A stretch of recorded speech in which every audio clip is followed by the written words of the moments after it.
a soldier, raised to obey, a war she was meant to fight without question. But something changed. A voice she couldn't ignore, a power she couldn't understand, and in a world built on control, she became the one thing it could never contain. This is the power of Grayskull. This is She-Ra. Before the legend there was Adora, born on Eternia, to King Randor and Queen Marlena. She had a twin brother, Adam. But that life was taken almost immediately when Horde, leader of the evil Horde, kidnapped her as an infant and fled to Etheria, where she was raised as a soldier, not royalty. Under the Horde's control, Adora became a force captain, loyal, disciplined, and conditioned to serve a cause she never questioned. For most of her life, she believed she was on the right side of the war, but the truth was already moving toward her. The sword of protection already existed. It didn't need to be found. It needed its rightful wielder. Guided by the sorceress of Grayskull, Adam and Cringer traveled to Etheria so the sword could reach the one it was meant for.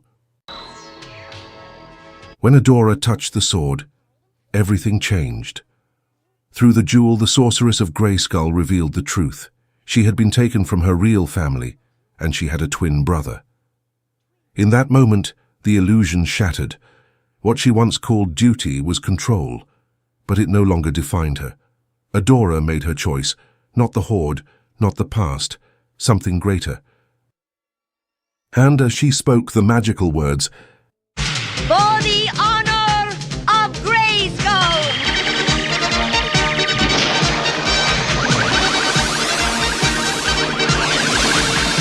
She-Ra, She-Ra, She-Ra. I am She-Ra!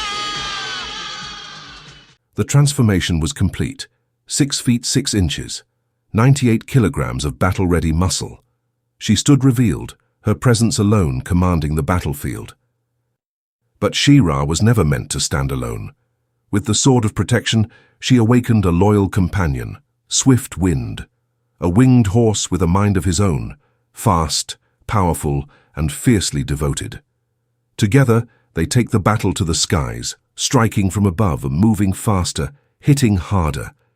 He's not just a mount, he's her partner. What makes She-Ra powerful isn't just strength, it's what that strength is connected to. Her abilities come from Grayskull, the same source as He-Man, a force that enhances and protects at the same time. And through that power, her strength reaches beyond standard limits. She can lift and throw entire battleships, tear through terrain, and she has moved the moon. And in battle, that power is focused through the sword of protection. She controls the flow of battle, striking with immense force and breaking or reversing magic in an instant. She can swallow enemies with the sea itself, or transform threats into solid stone. The sword itself can change form, becoming shields, a lasso, or other tools as needed. But that power isn't just offensive.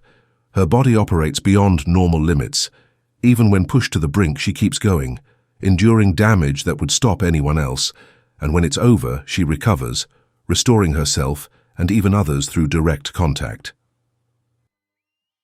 And beyond all of that, through her connection to Grayskull, she can connect with animals on a deeper level. Despite her immense power, She-Ra has limits. Her strength is bound to the sword of protection. Without it, she cannot transform. No sword, no power. If the blade is damaged, that connection can break. Every transformation requires the words, no She-Ra. And even at her strongest, she holds back.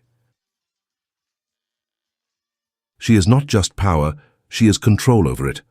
A soldier who broke free to reclaim her will, defined not by strength, but by choice. Not a conqueror, a protector. She-Ra.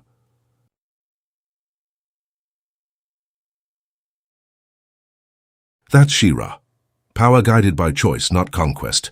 A true protector. Like, share, and subscribe.